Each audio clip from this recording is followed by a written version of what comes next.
one of the strongest parts of my game and one of the things that I love the most is putting. You know, we always hear drive for show, putt for dough, and I definitely think that is a true statement. I've discussed it on this channel before. I have talked about, though, how driving still is important, so I don't want to say that's not important, but putting for dough is super important.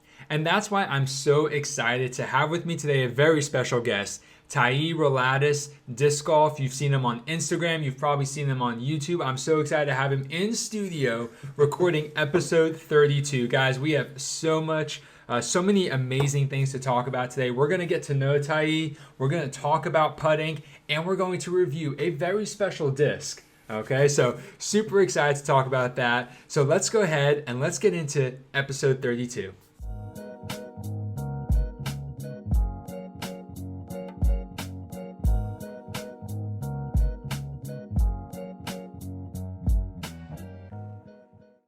Hey everybody, what is up? It's Antonio. Welcome to episode 32 of Teach Play Disc Golf, a Gladiator Disc Golf podcast. I'm so excited for the main show today, but before we get into it, there is a pre-show to this episode, and you can listen to it and or watch it on Spotify and YouTube just by becoming a member or subscriber. And the awesome part, especially about the Spotify subscriber, is you also get the regular show without ads. So if you haven't already done so, check out the subscription on Spotify or YouTube memberships. You get the pre-show, you get all the extra information. We talked about some really, really cool stuff there, and you will definitely want to check that out.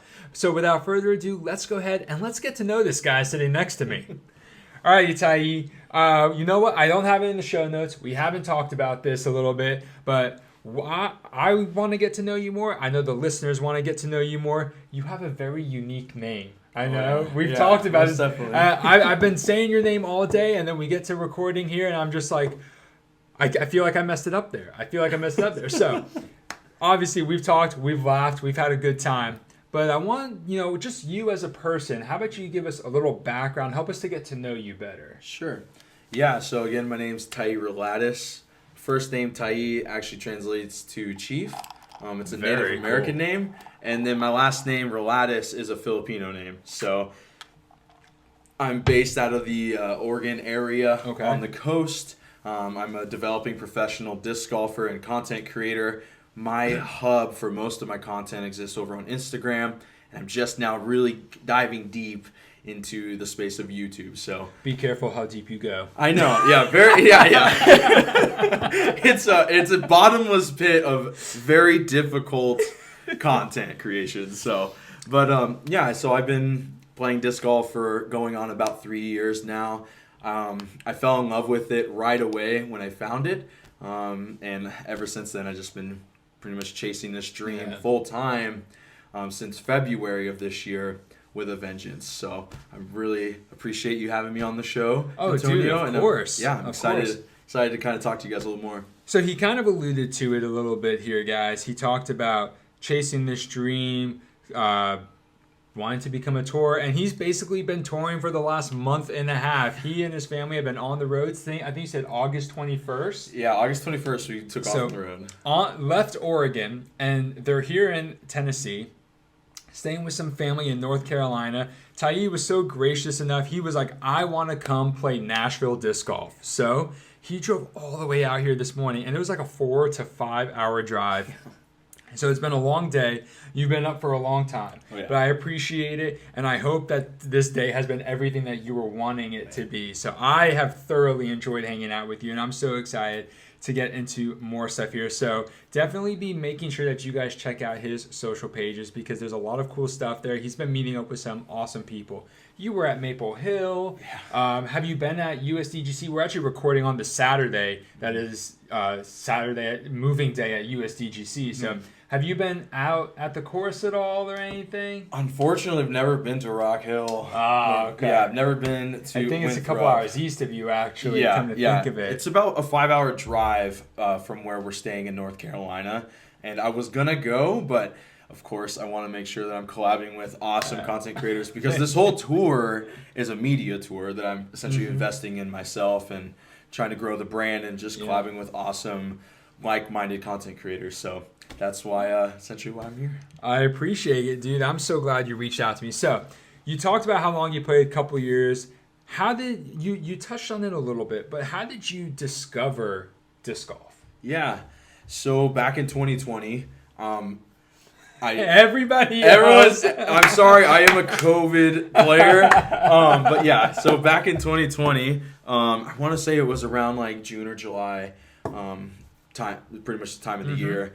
I discovered disc golf through Jomez on YouTube. It was in, join the club, right? Yeah, it was. That is awesome. It was in like the top 10 trending videos. I want to say it was 2019 USDGC. Very cool. I believe James Conrad was on the card, and it was super infatuating to watch people throw a disc and throw it so far. Oh, gosh, yeah. Especially since my background has been in some form of a disc sport. Yeah. And so I ended up watching the whole 2019 Pro Tour in 2.5 months.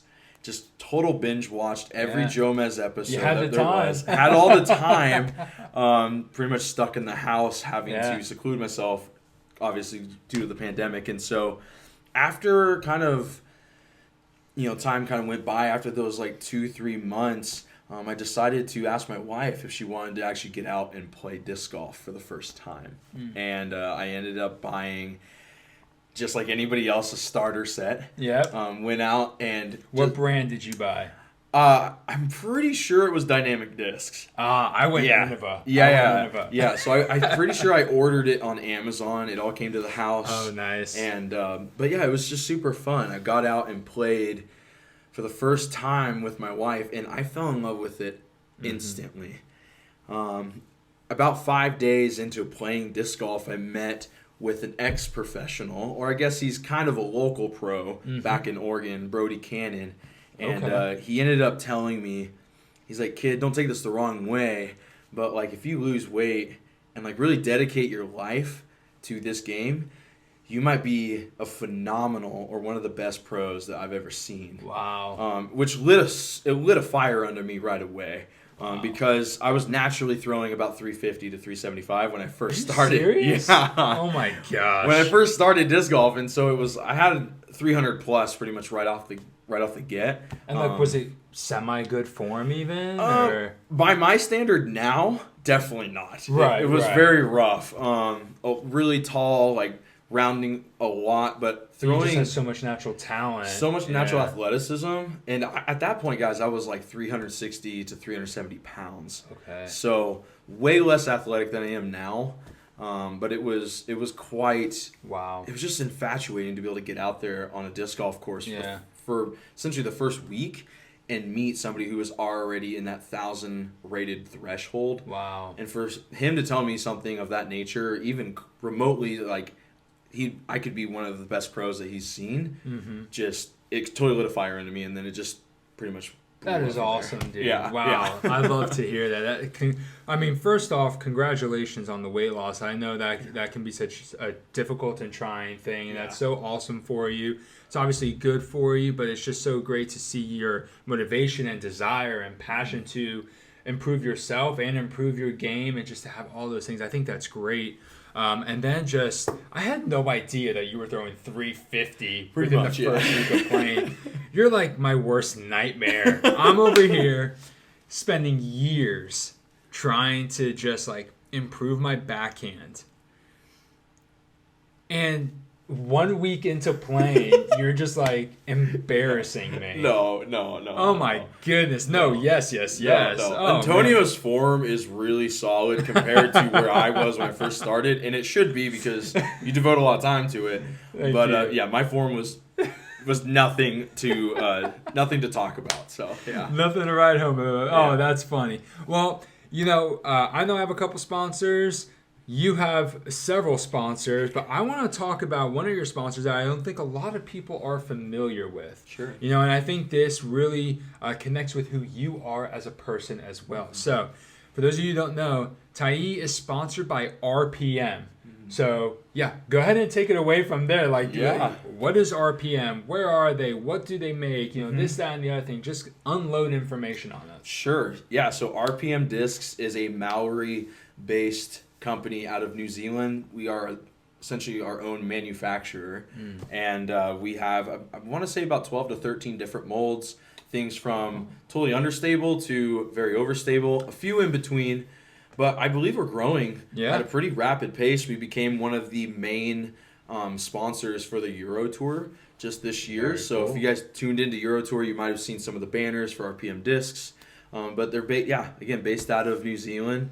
An indigenous style based company with a lot of indigenous representation. So cool. So what made you interested in RPM discs?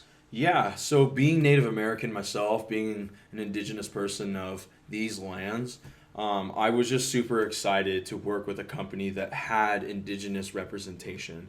And they are a smaller manufacturer. And I think from the beginning of my career, I've always wanted to work with smaller companies and essentially been a part of the growth train with them.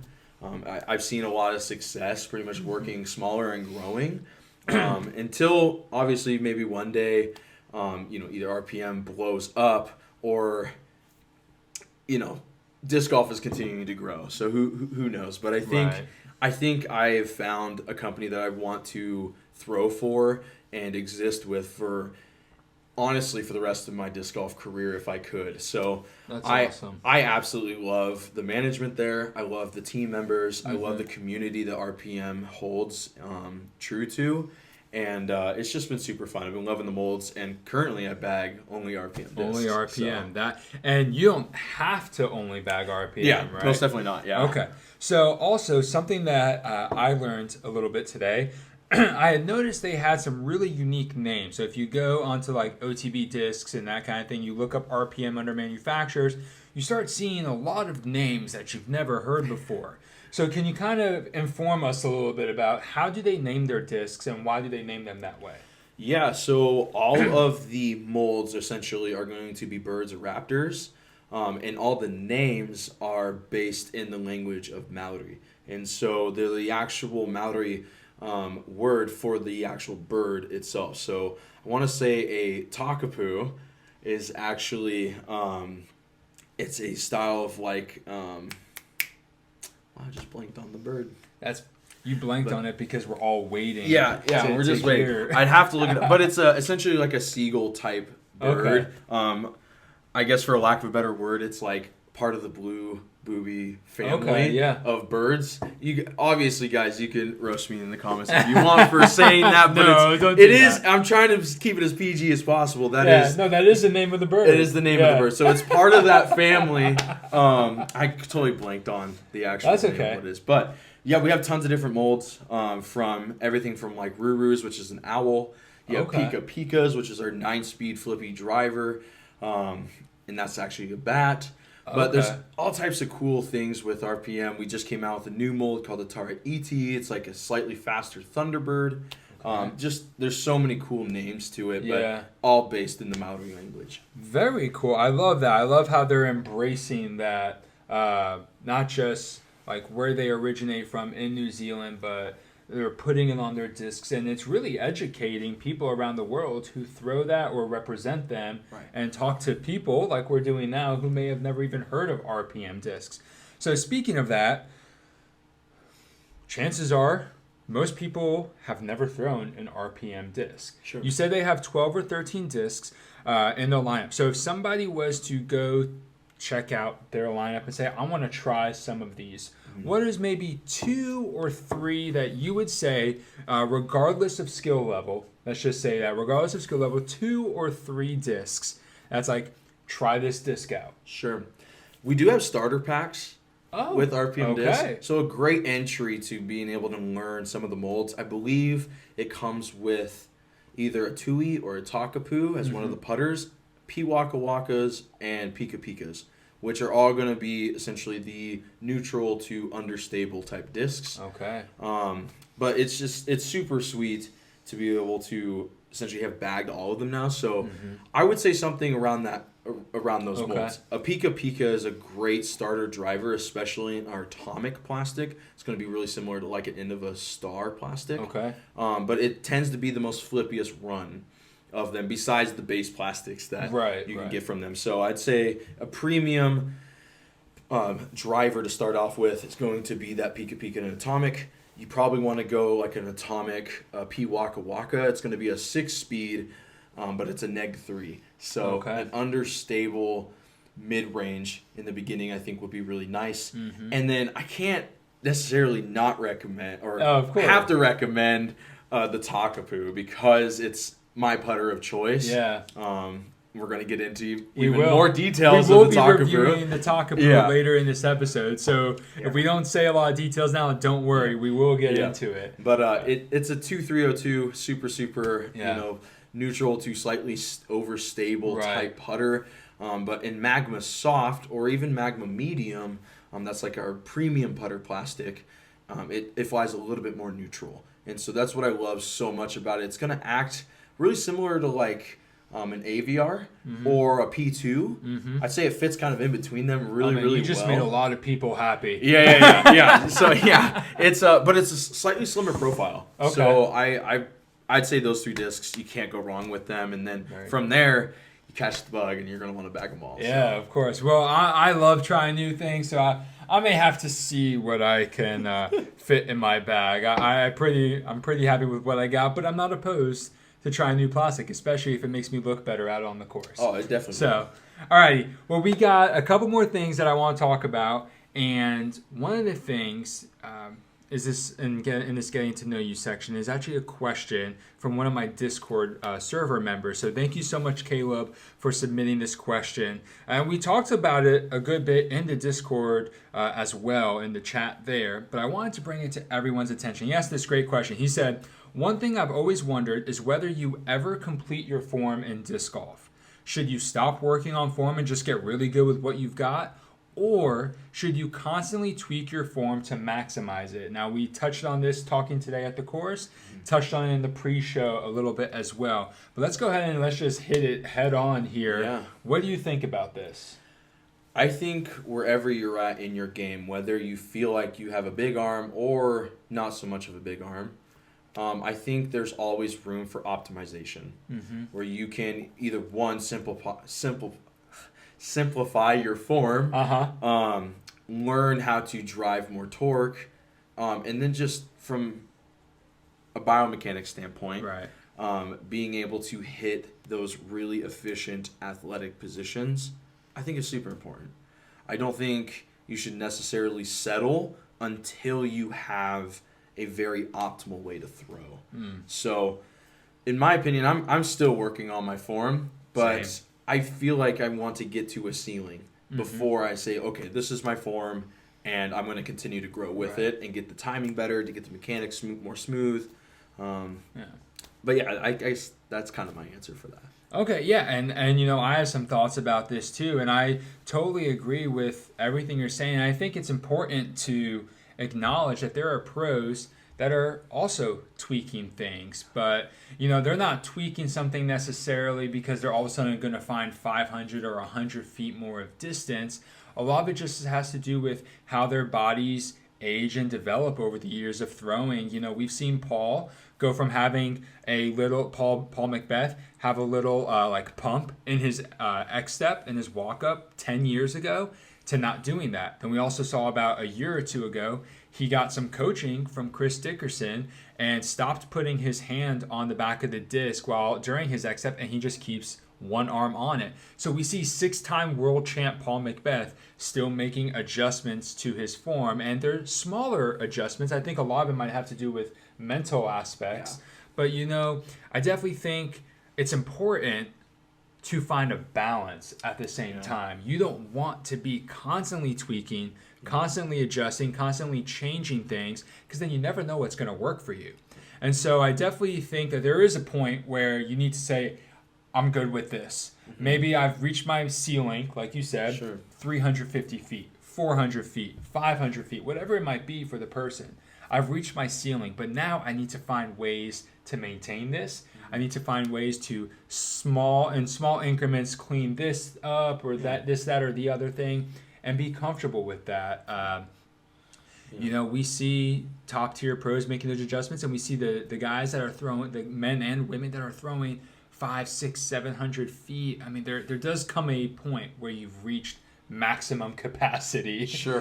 For what you can do. So I really love that question, Caleb. Great question. And if you guys want to ask other guests in the future on the show questions, make sure you join my Discord server. Tyee's there, so I'm sure he'll be active. We'll be able to answer forum questions in the future as well. It is a growing community, and it's been a lot of fun talking with everyone. So make sure you join there. Link will be in the description.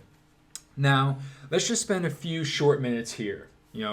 Going back to kind of getting to know you a little bit, what would you say is your strongest skill and your weakest skill? If you just had to break it down, and you could get as specific as you want, if it's an aspect of a throw, or as broad as you want. But what is your strongest and what is your weakest? And I'll share my thoughts about mine as well. Cool. Not my thoughts about yours. I'll share my thoughts about mine. Yeah. That way you don't feel outed here. Sure. Well, we played quite a bit together, so maybe you have some insight to what maybe my strongest and I got a weakest laundry list of things that I need to improve upon. I say strongest skill, at least from a standpoint of how much I've worked at it. I've worked on putting more than anything else in my game.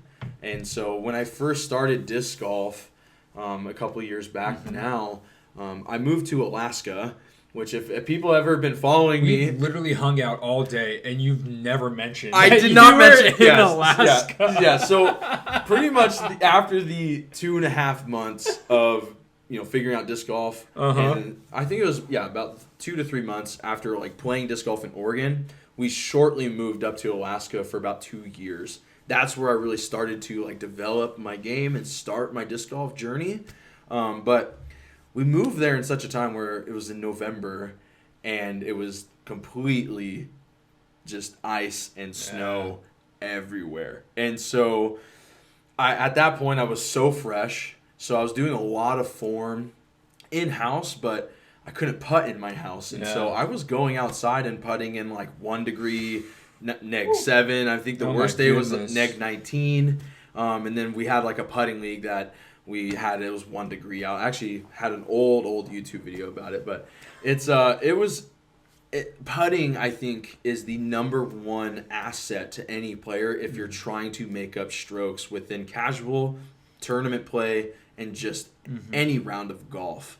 I think it's super important to get putting super dialed. I always recommend 200 to 300 putts, but when I was in Alaska, I was doing upwards of 1,000 to 2,000 a day. Holy smokes! And my tip for this is keep a putting journal. I did this, and I still continue to do this through all of my training, but it's essentially this paper log I can look back at, and I tell myself what was working, what wasn't working, how many putts I did. In the very beginning, I was also tracking how many I made, how many I missed, but it was just a really good way to come back to figuring out, especially in those putting woes and the times when I felt like I couldn't even hit a putt from 15, 20 feet. I looked back at the journal. I was like, oh my gosh, I'm not even doing the things that actually worked. I'm doing everything that worked wrong. So obviously I'm probably doing something wrong here. So putting has probably been my strongest skill set to date. That's awesome. And people in Oregon can probably attest to that. And I mean, my buddy Cole Riddall, he talks about it all the time. We have putt offs all the time. We play together. I did not realize when you said Cole 45 times today, you meant Cole Riddall. Yeah. So me and Cole are pretty close. I actually caddied for him at MVP Open the whole time. We had such a blast. He seems like such a cool guy. Super down to earth, great believer, just super cool guys. But super cool guy. And I also got to hang out with Gannon when I was there pretty much the whole time too. So very cool. It was a hoot to hang out with those boys, but yeah. Yeah. Okay, well you definitely said the strongest skill, but you did not say your weakest skill. Let's expose a little bit here. Sure. To be totally vulnerable, I think the hardest thing with disc golf is mental game for a lot of folks. I'm in that boat as well. Because of my competitive nature, because of how much I care, right, about shooting a really good round, it's really hard to kind of just open up and let loose and have fun and smile and laugh when the round isn't necessarily going my way. And so I would have to say right now, the weakest skill that I have right now is dialing in my mental in pressure situations or when my round is going away.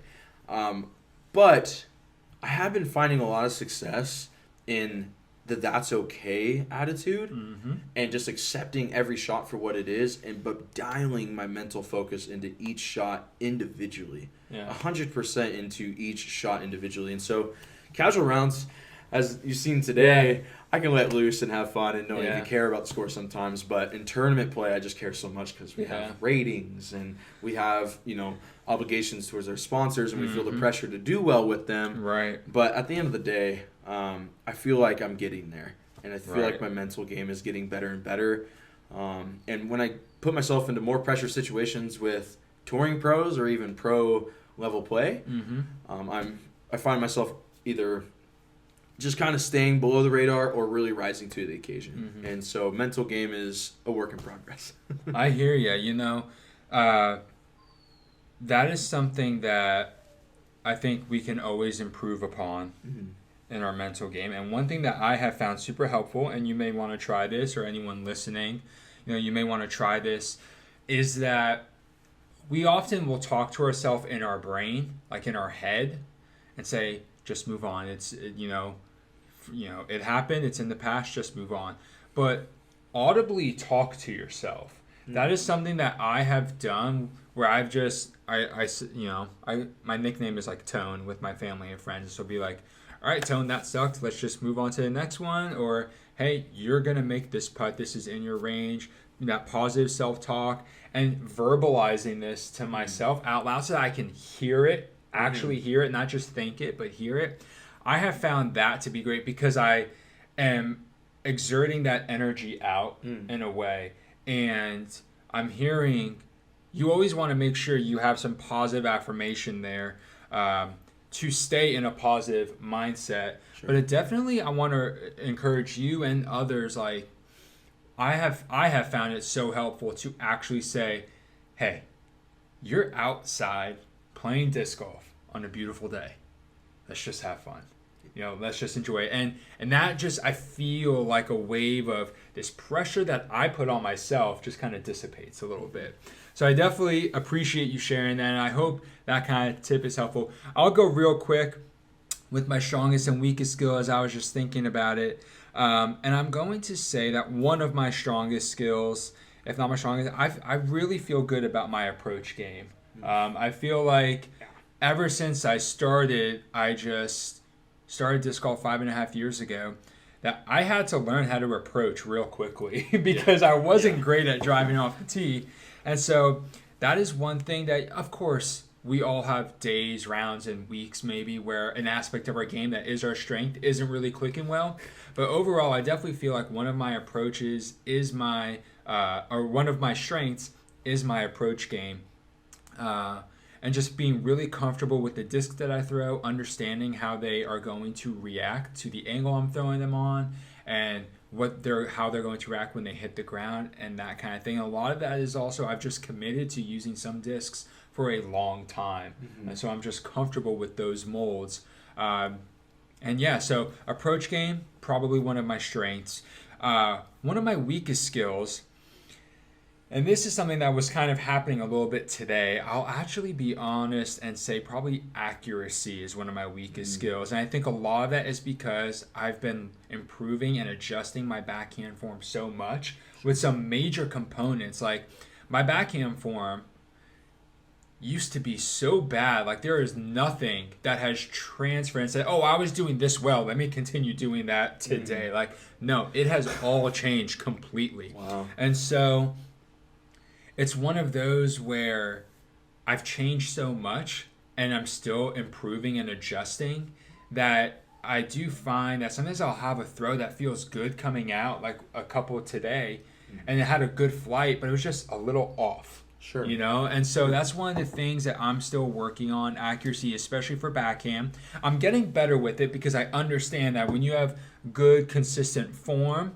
and the way you're lining up on the tee pad, you don't actually have to so much think about where you're aiming because the disc should be going where you want it every time. But knowing what's going to happen, and maybe this is more a commentary on my form itself, but like having that accuracy for both backhand and forehand.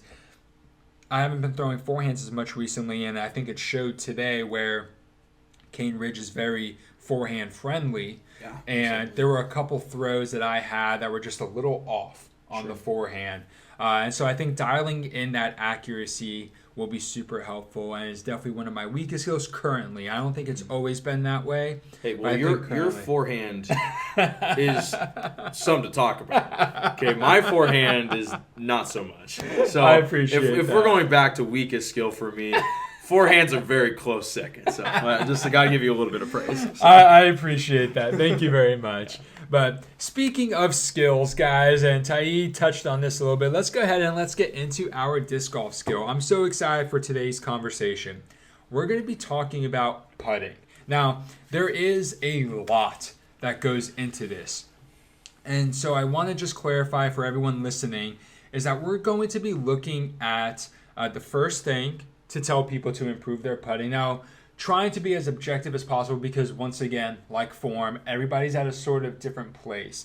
But like objectively, maybe the things that we see the most common, what is the thing that people need to work on first to improve putting? That one thing. And then let's go and break down the process of improving your putt. And let's actually, we're going to keep it high level because there's so much that we can go into, but we want to make sure that we can absorb all this information.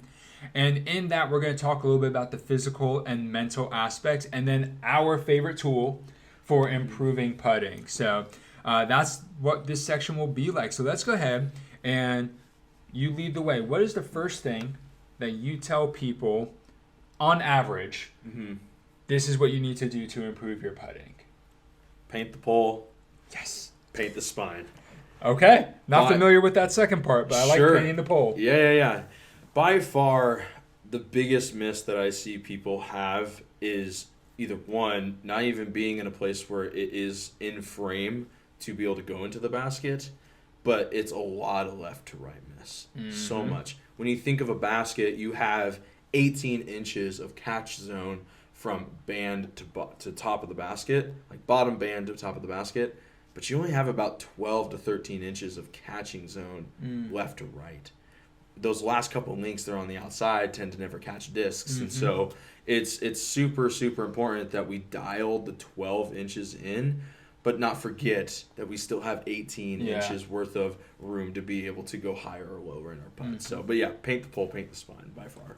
Okay, I love that. That is something that I have done in my putting game for years now, something that I've talked about. And I'm gonna do a callback to an episode that I made a few years ago at this point that was pretty controversial, but I stand by it at this point. Okay. All right, if you need help painting the pole, one thing that I like to talk about, and we talked about this a little bit, obviously there's gonna be some variation, but if you're really struggling because you have an overstable putter, let's say like an AVR, okay, a brand new JK AVR, KC Pro AVR, gonna have some fade on it. Same thing if you're using a Luna. And a lot of players will take those overstable putters and say, I need to aim on the last chain on the outside or off the basket and let the disc fade in. No, okay? No, do not do that. Big no. Big no, because your hit zone is so much smaller.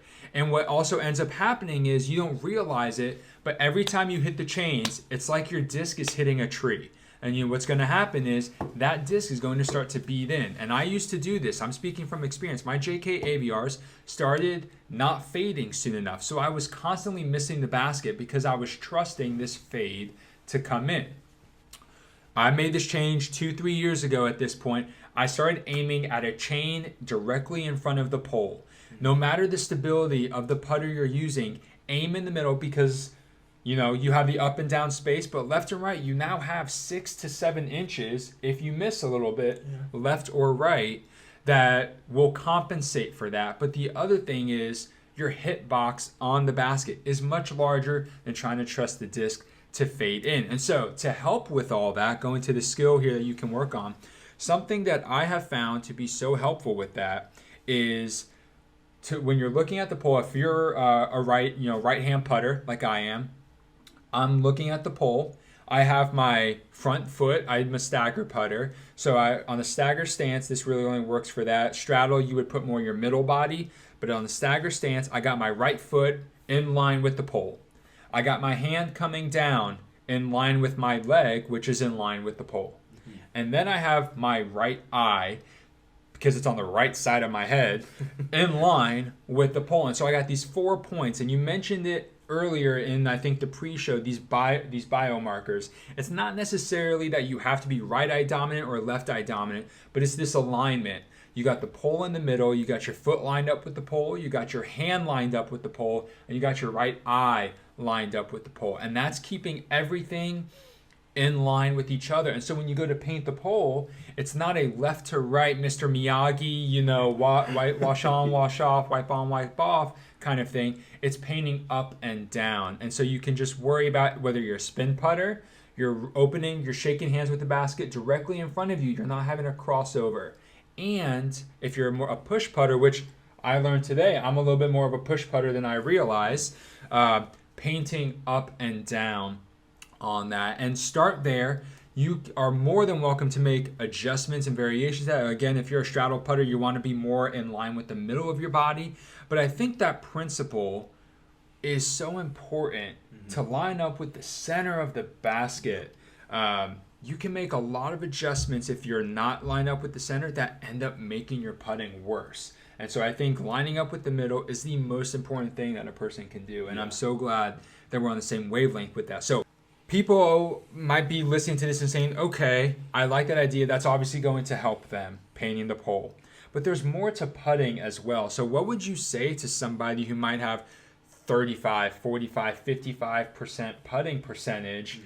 How can they begin to improve and see that improvement? Sure. I think it's super important to have a fundamental putt. Something that is very baseline, something that's very simplified. And so with all of my students, I teach fundamental putting. Essentially, there's 4 fundamentals to putting. We have, why am I blanking so hard right now? I just don't even understand. Because you've been awake since 3 or 4 a.m. I guess so, yeah. Sorry.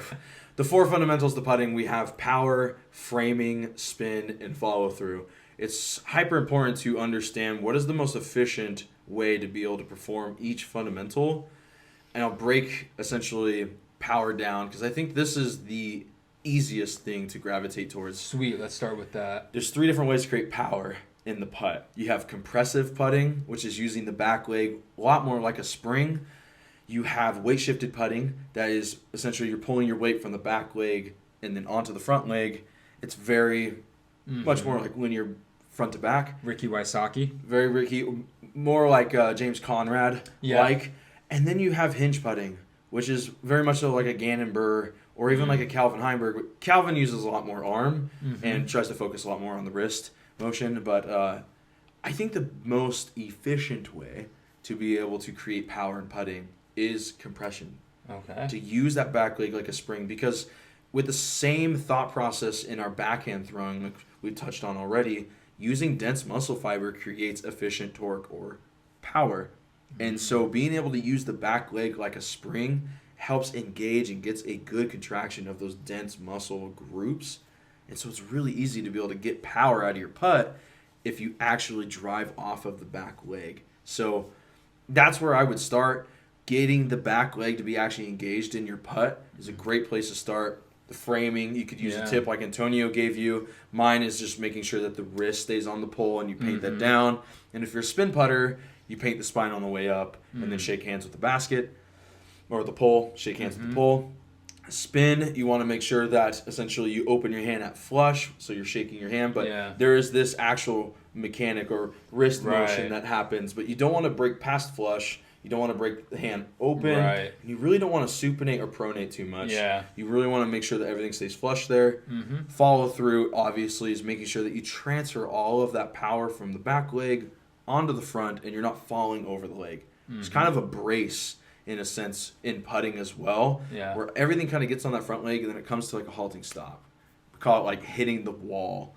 Essentially, that's what I like to call it. You hit a wall, essentially, and everything comes to a halting stop.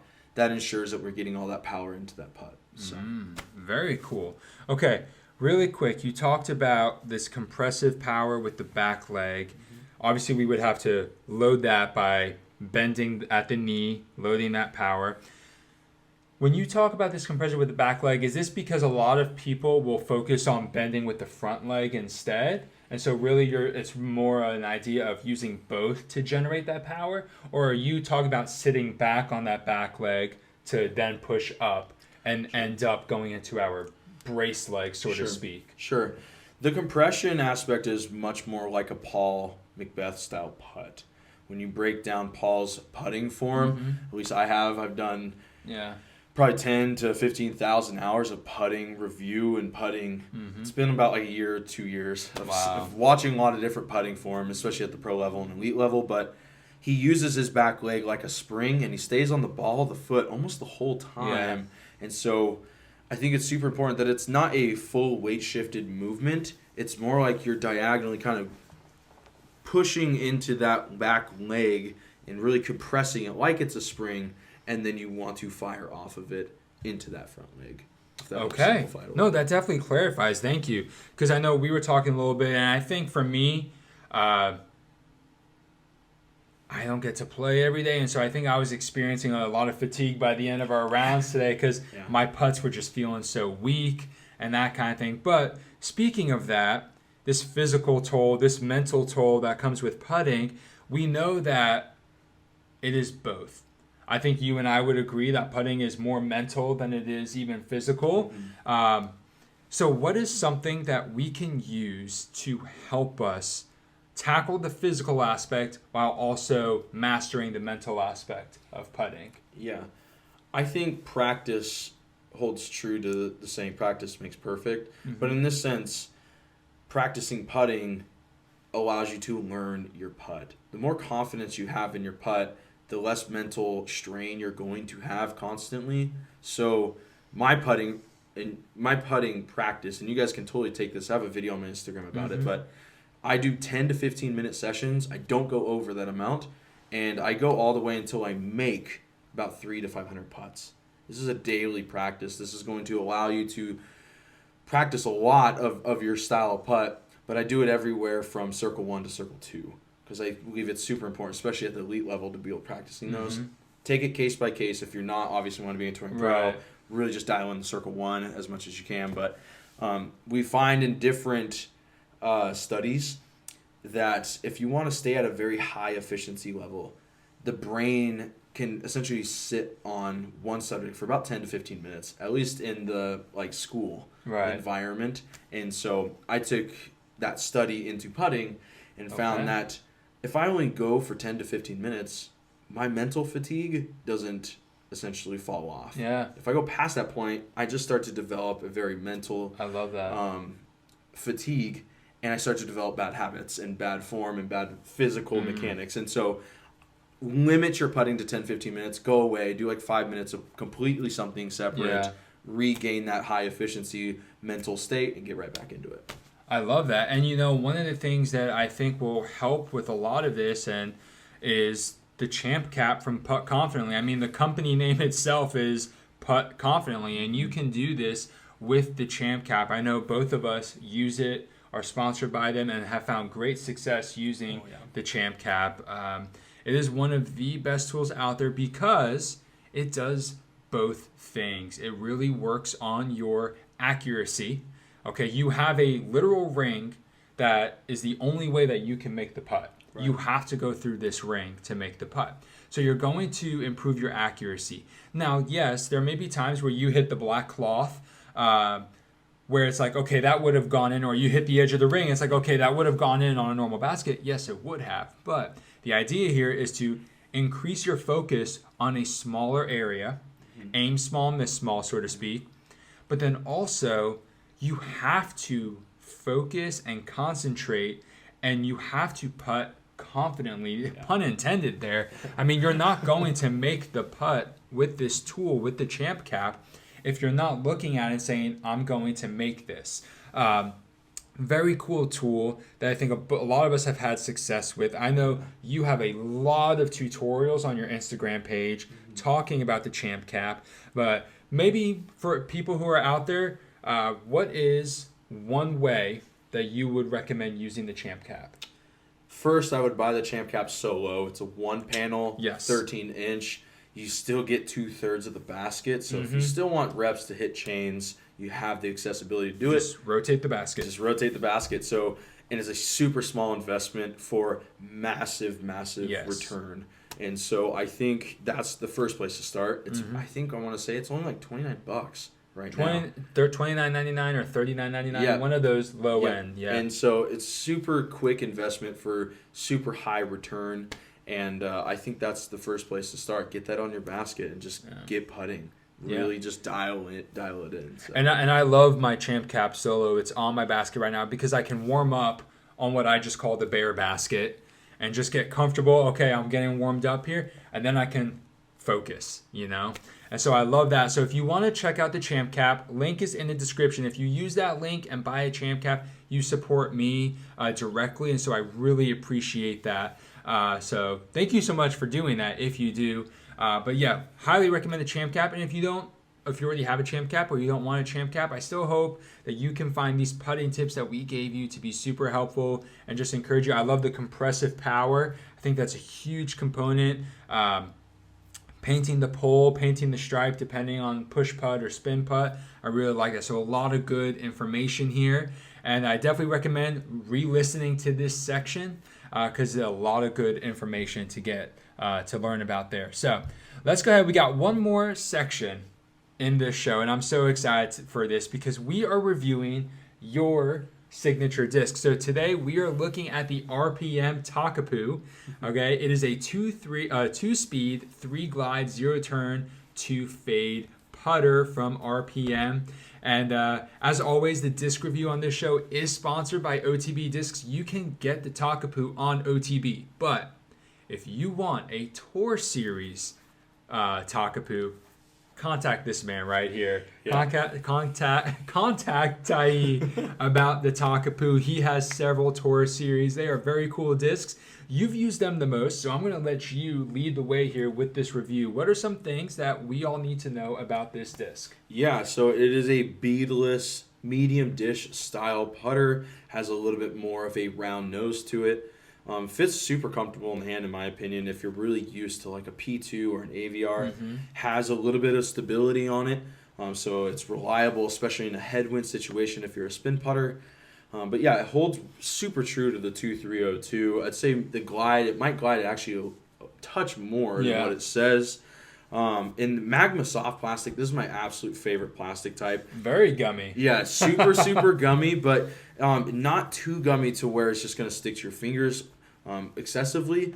And it still has a pretty stiff outer rim and center plate. So it's more of like this, outside range of the center and the rim where you have a little bit more of that pliability. And so I have exclusively been using this putter for about a year now. Okay. I have dialed all of my putting training with it. That I don't want to move into any other putter anytime soon. This is one of my favorite putters I've putted to date. So that is awesome. And it's funny you talk about it's a little bit shallower than the P2 and AVR, and I can definitely see that. But I, on the other hand, putt with bullets and with mint bullets, and those are even more shallow. So I picked up the Takapu today to just test it out, throw it a couple times, and it feels a little bit bigger in my hand. But then that's not what I'm used to.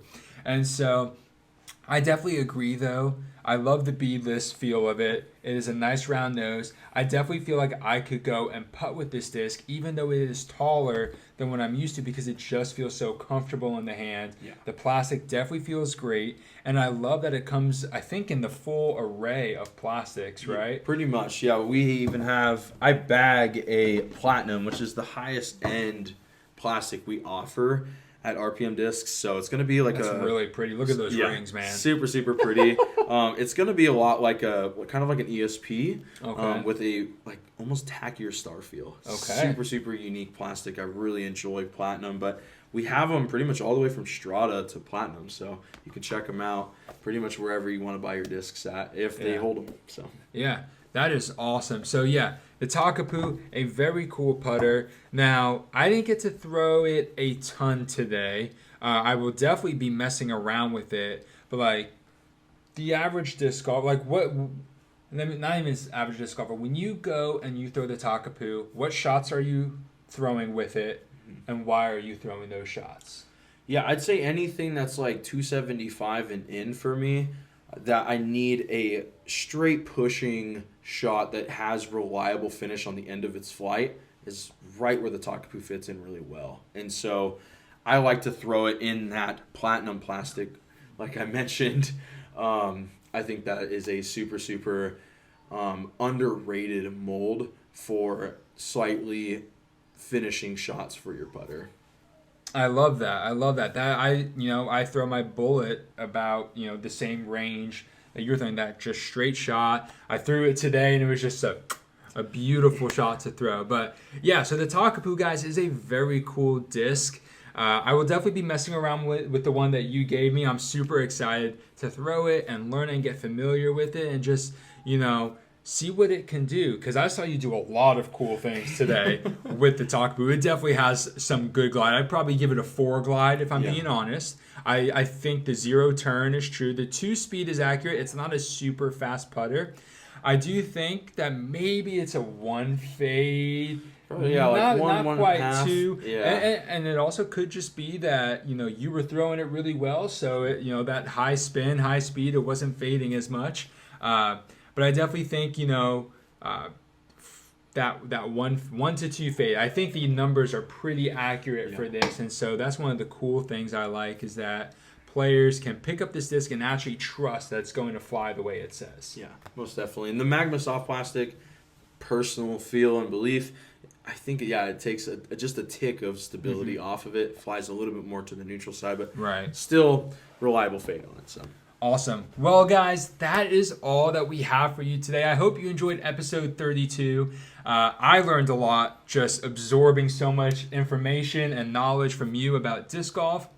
And it was just awesome. I hope you guys enjoyed a lot and learned a lot from Tyee. If you haven't already, make sure you join my Discord server so that you can interact, get some coaching, get some inspiration, and just great disc golf conversation in the Discord server. If you haven't already done so, go ahead and follow both of us, but especially Tyee on Instagram. Check out his YouTube channel. We have some videos coming out over the next few days to weeks, depending on our scheduling, that we will be publishing some stuff, so I'm super excited for that. And that is all I have for you today, guys. And we're going to end this episode like we do every other episode. Make sure you go ahead and teach someone disc golf this week at Teach Play Disc Golf. That is our purpose here. We want to teach people how to play this amazing game that we all love. So whether you are taking someone brand new or just encouraging someone online, make sure you go ahead and give that word of encouragement, give some coaching, give some teaching, send them to this podcast, and then make sure that you yourself get out and go play disc golf this upcoming weekend. I hope it's going to be beautiful weather where you're at and that you can enjoy some of it.